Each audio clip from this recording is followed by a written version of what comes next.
Yang ini Pak, kata itu sudah anu gitu lagi keluar Pak, hujan ya Pak keluar kayak itu Pak. Biar suara angkatnya sembuh. Mana materi? Siap. Materinya Kak.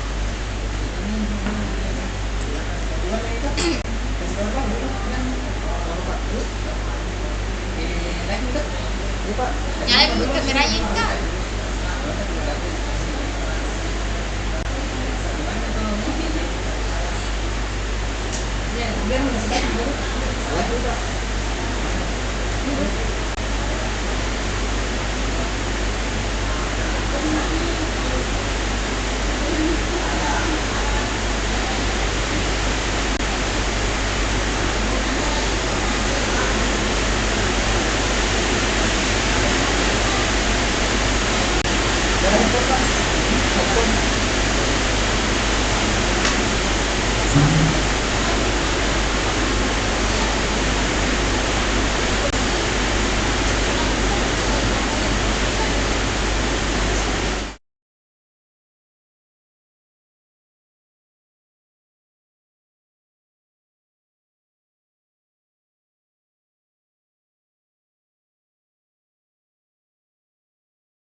Assalamualaikum warahmatullahi wabarakatuh.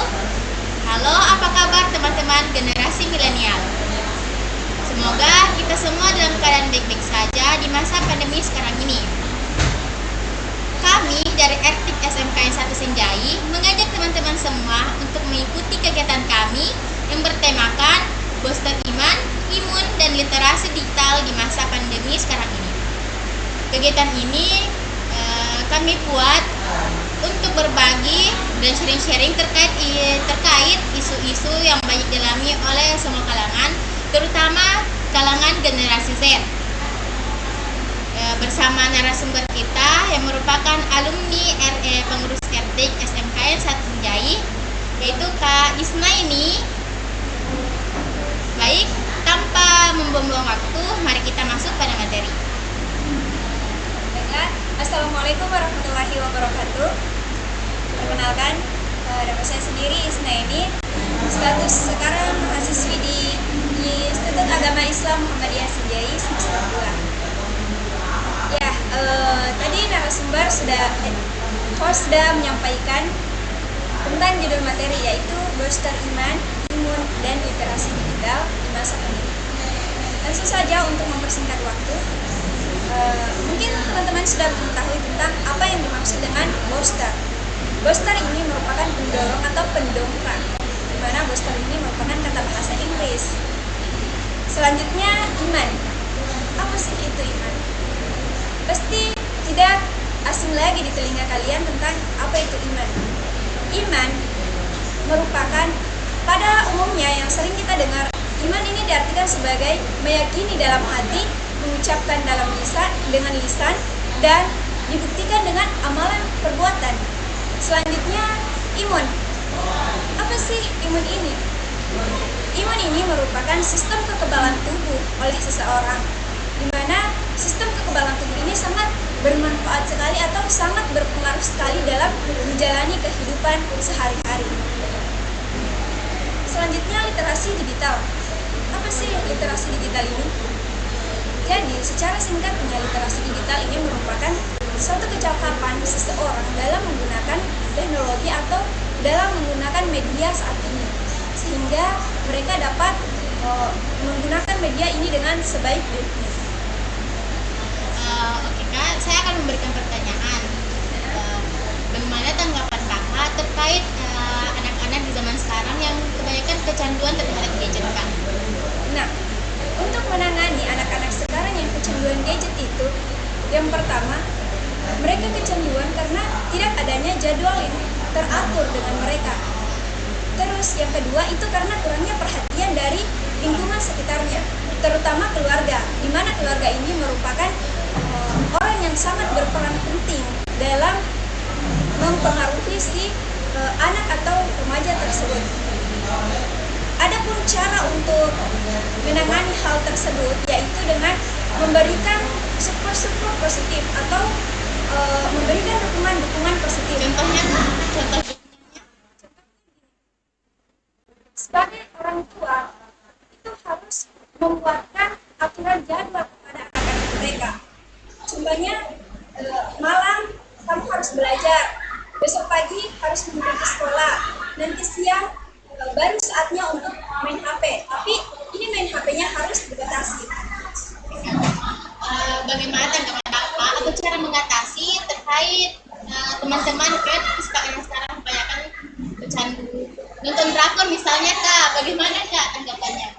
Nah, masalah nonton drakor ini bukan saja terhadap remaja, tetapi orang tua juga sudah banyak yang suka atau sudah banyak kecanduan dengan drama-drama Korea ini. Nah, salah satu penyebabnya karena mereka tidak menemukan hal-hal positif atau pengalihan-pengalihan positif yang mereka bisa lakukan agar tidak terlalu terfokuskan dengan drama Korea ini. Nah, hal yang kedua karena drama Korea ini memang sangatlah menarik sehingga menimbulkan kecanduan bagi mereka. Tetapi kita bisa menangani hal tersebut. Contohnya dari teman-teman ini bisa menimbulkan atau memunculkan satu seminar atau sebuah pengumpulan dan memberikan pemahaman atau penjelasan kepada mereka untuk pengalihan hobi atau pengalihan kegiatan. Contohnya dari nonton drakor kita alihkan ke majelis-majelis ilmu supaya itu juga bisa bermanfaat bagi keimanan mereka. Terus bagaimana Kak terhadap anak-anak yang misalnya sudah dinasihati terus menerus sama orang tua tapi tetap keras kepala Kak, bagaimana caranya Kak? Nah, soal anak-anak yang tidak mendengar kepada orang tuanya itu dipengaruhi oleh pergaulannya. Terkadang ada anak-anak ketika dia di lingkungan masyarakat, dia itu mudah sekali untuk Bergaul, ya, mudah sekali untuk bergaul atau mudah sekali terpengaruh dengan pergaulannya, apalagi ketika teman sebayanya ini yang contohnya pemain game, apakah apa yang sering dilakukan anak-anak sekarang mungkin sudah banyak. Nah, TikTok. Cara mengatasi hal tersebut itu dengan kita sebagai teman sebaya atau kita sebagai masyarakat, lingkungan masyarakat atau lingkungan sekolah memberikan pengajaran kepada mereka bahwa hal inilah yang harus kita lakukan atau kita harus meninggalkan hal-hal negatif atau kebiasaan negatif mereka, karena keluarga itu merupakan madrasah pertama, terus masyarakat dan lingkungan sekolah ini merupakan media pertama atau penyalur bagi mereka tentang bagaimana mereka terpengaruhi, apakah mereka mendapatkan pengaruh positif atau negatif. Tetapi di lingkungan sekolah kita harus memberikan pengaruh positif sehingga mereka itu tidak terlalu terbawa arus negatif maksud saya.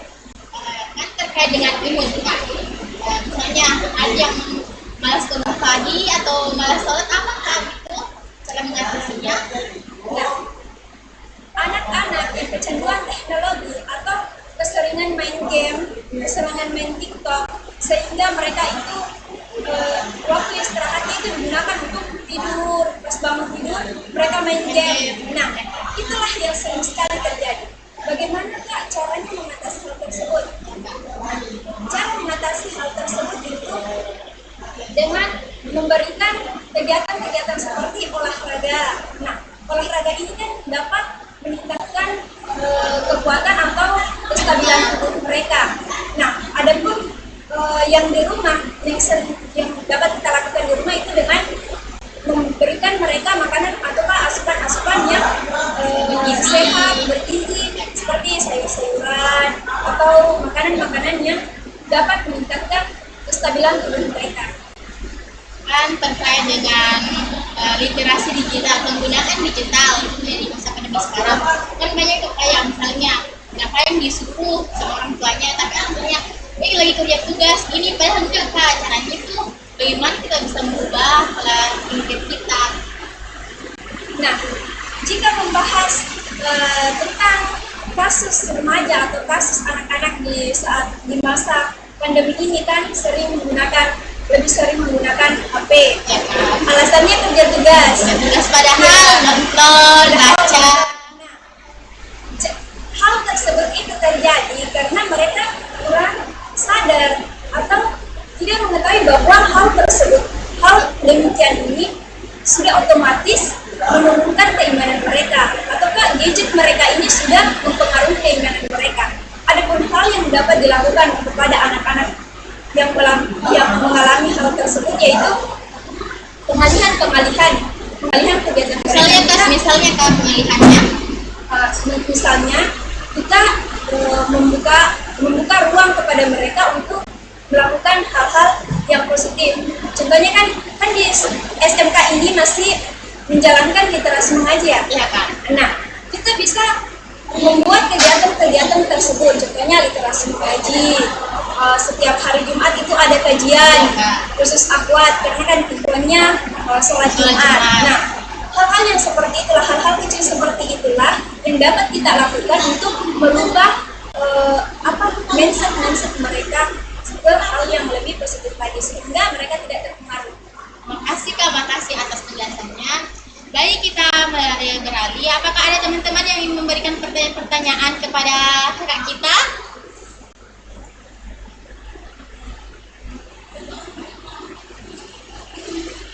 Baik, disilahkan untuk memberikan pertanyaan.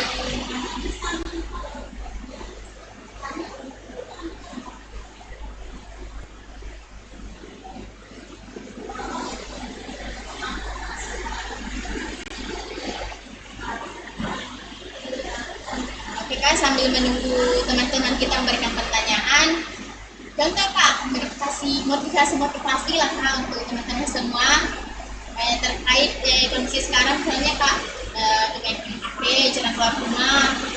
Nah, begitu. Teruntuk teman-teman di luar sana yang masih sangat terbawa oleh arus perkembangan teknologi ini, yang masih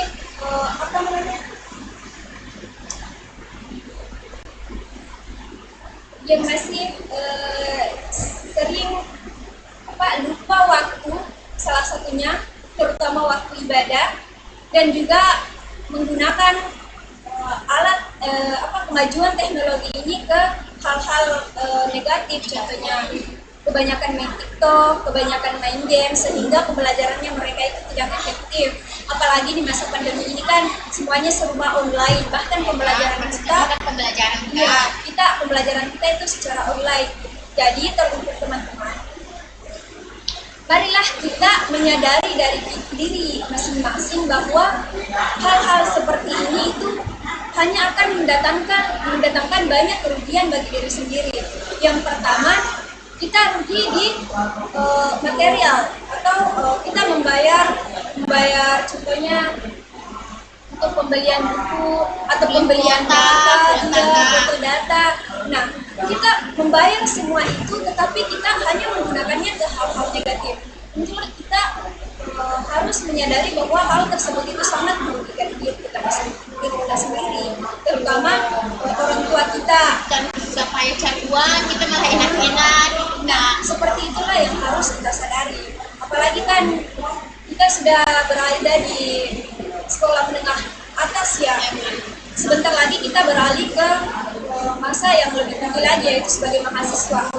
Lantas ketika kita di masa SMA ini tidak menyadari bahwa kita ini masih terpengaruh dengan perkembangan teknologi, masih terbawa arus negatif, kapan lagi kita sadarnya? Sementara kita kan tidak bisa menjamin bahwa orang tua kita ini selalu ada untuk memenuhi semua kebutuhan. Kita tidak bisa menjamin terkait masa depan kita, Kak. Ya, apalagi kan menggunakan teknologi secara tidak baik ini atau terbawa ke arus negatif ini kan juga hanya akan merugikan bagi diri kita sendiri. Bahkan orang di sekitar kita juga rugikan. Iya, apalagi terkadang seringkali kita miskomunikasi dengan orang lain hanya karena teknologi atau kecanduan gadget ini.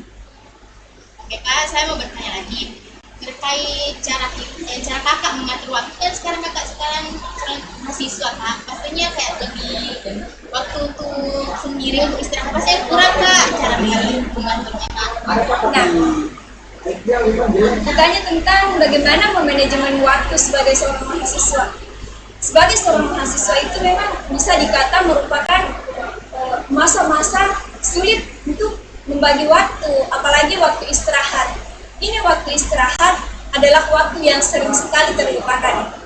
Apalagi kita kuliahnya online. Serba online. Iya, serba online. Jadi paginya kita kuliah, sorenya kita masuk organisasi, terus pulang dari kuliah itu kita membantu lagi orang tua. Setelah itu kan kita mengerjakan tugas-tugas lagi. Jadi pastinya capek Kak. Iya, capek itu kan apa ya? Ketika kita capek, kita juga tidak dapat bisa istirahat sepenuhnya kan.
Oke, apakah ada teman-teman yang ingin memberikan pertanyaan?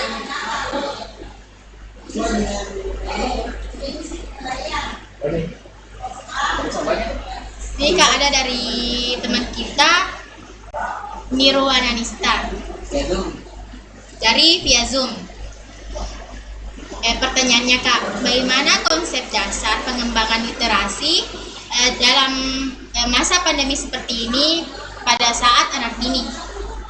Nah, membahas tentang literasi di masa saat ini atau masa pandemi ini kan banyak anak-anak yang masih umur 2 tahun, 3 tahun, mereka itu sudah menggunakan HP, bahkan lebih lancar lah ya, seringkali kita jumpai mereka lebih paham daripada kita, mereka lebih sering main game daripada kita. Nah, untuk memperbaiki hal tersebut itu harus diawali oleh keluarga mereka. Jadi keluarga mereka lah yang harus pertama kali memegang anaknya atau memberikan asupan-asupan atau dasar-dasar positif kepada anak-anak mereka, yaitu dengan pembagian waktu. Contohnya anak-anak di usia dini ini kan masih sangat mudah untuk kita atur, karena pikirannya itu apa yang disampaikan oleh keluarganya itulah yang mereka dengar. Apa yang dia lihat, apa yang dicontoh. Iya. Terus ketika mereka keluar, apa yang dilihat di masyarakat, apa yang dilihat di sekolah, itulah yang kembali mereka lakukan. Coba-coba akhirnya Terbiasa. kecanduan. Kecanduan. Nah, untuk menangani hal tersebut itu yang pertama yang saya katakan tadi, yaitu dari keluarga mereka yang harus membuatkan jadwal atau konsep waktu kepada anak-anak mereka. Terus sebagai generasi RT khususnya kan relawan teknologi, pasti lebih tahu lah tentang bagaimana kita mengajak anak-anak kecil ini dan memberikan pemahaman kepada mereka. Terus mengalihkan fokus mereka. Hal inilah yang paling ampuh kita lakukan, yaitu contohnya mereka kan lebih keseringan bermain HP yang hanya kayak nonton YouTube gitu, main game online lagi. Nah, hal yang dapat kita lakukan itu dengan memberikan konten-konten positif kepada mereka. Kita kan bisa membuat contohnya animasi yang dapat bermanfaat. Selanjutnya itu kita berikan kepada mereka. Ketika kalian ingin menonton atau buka YouTube, nontonlah yang ini, kontennya bagus sekali, lucu-lucu, imut-imut gitu. Memberikan pengalihan.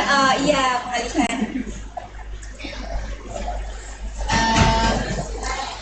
Misalnya Kak, terkait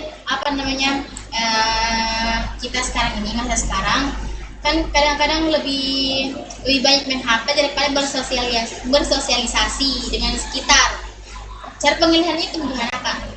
Nah, terbawa suasana teknologi sekarang, kemajuan teknologi sekarang itu seringkali kita miskomunikasi dengan masyarakat.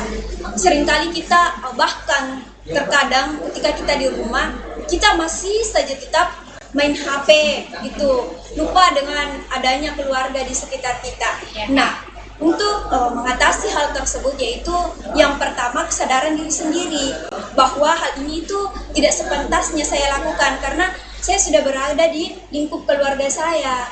Nah, dalam internet atau dalam media ini kan juga banyak hal-hal yang dapat kita ambil positifnya. Contohnya kita nonton ceramah. Nah, nonton ceramah atau siraman rohani ini bisa juga menimbulkan atau memunculkan kesadaran dalam diri kita bahwa pentingnya komunikasi terhadap masyarakat ini atau keluarga ini itu sangat berpengaruh juga untuk kita dalam bermasyarakat. Contohnya ya, memberikan siraman-siraman rohani. Tapi kadang-kadang Kak, kalau misalnya dikasihkan konten-konten siraman rohani, kalian cepat bosan Kak. Nah, inilah yang harus kita berikan ulasan-ulasan, karena kan terkadang ada orang yang bosan ceramah mulu gitu. Nah, tetapi kan ada TikTok ini juga bisa kita gunakan sebagai media penyalur. Sebagai media penyalur. Contohnya kita membuat video, tapi di situ data yang terkandung di video itu tentang pemahaman terhadap bagaimana kita dapat bersosial dengan baik tanpa mengurangi waktu untuk internetnya, karena kan banyak orang yang dia tetap ingin juga gadgetnya jalan, sosialisasinya jalan juga. Nah, hal itu kita dapat menggunakan media-media atau aplikasi-aplikasi yang ngetren sekarang, sehingga itu tidak terlalu terbelakang atau kesannya tidak membosankan. Terima kasih atas jawabannya Kak. Apakah masih ada pertanyaan lainnya?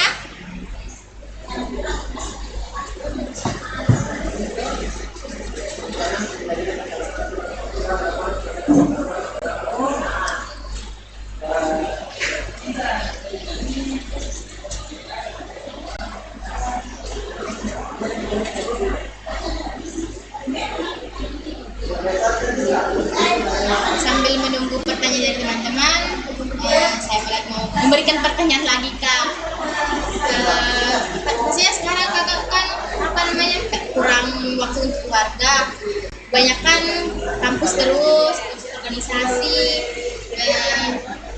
kadang-kadang orang tua misalnya merasa ini anak lebih penting orang gurunya daripada orang tuanya. Iya. Kadang bilang mendingan berenang di sekolah aja, gak usah pulang. Nah, menangani hal tersebut itu sering sekali saya rasakan, sering sekali saya dapati karena kan saat ini saya masih baru-baru bergabung organisasi karena kan berhubung saya juga masih maba. Jadi orang tua itu sering berkata gini, kuliahnya kan Senin Selasa Rabu, tapi kok setiap hari keluarnya? Iya Kak. Itu pun keluarnya sampai sore. Apa sih yang kamu lakukan di luar sana? Pekerjaan di rumah itu rasanya tidak efisien berjalan seperti dahulu pas masih SMA gitu.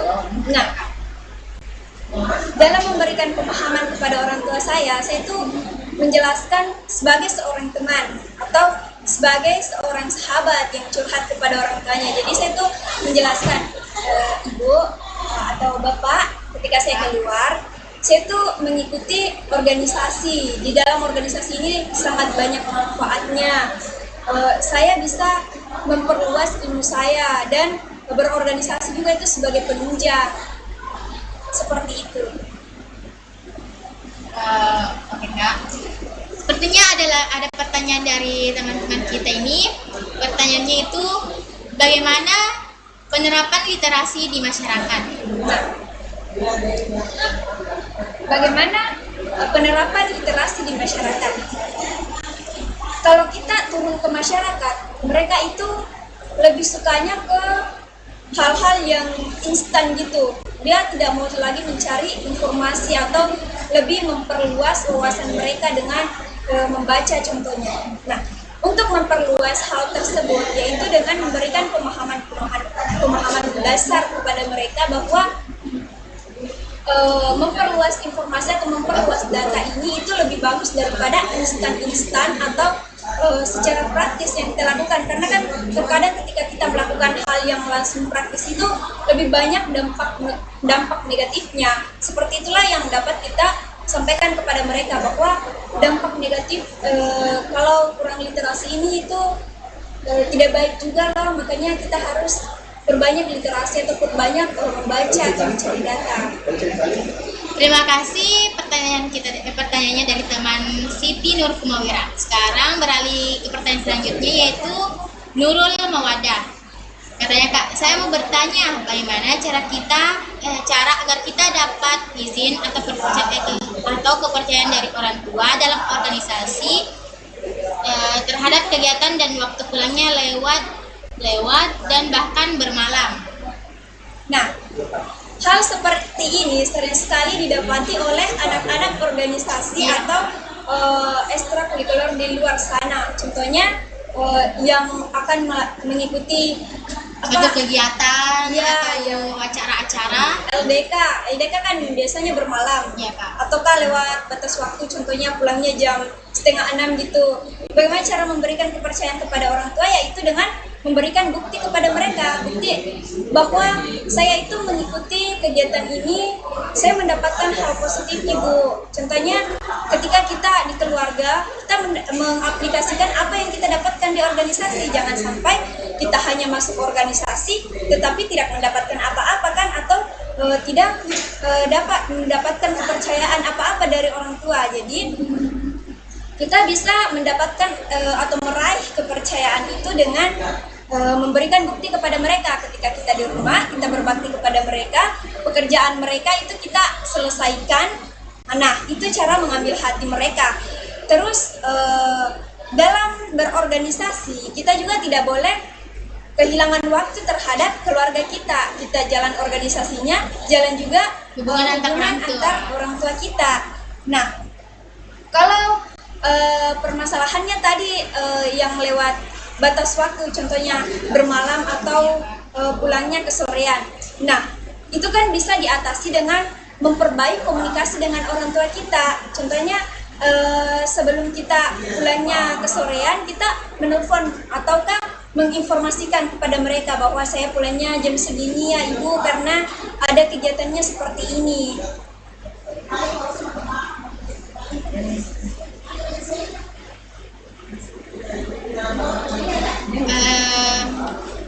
Sepertinya waktu kita untuk sharing-sharing ini akan segera berakhir.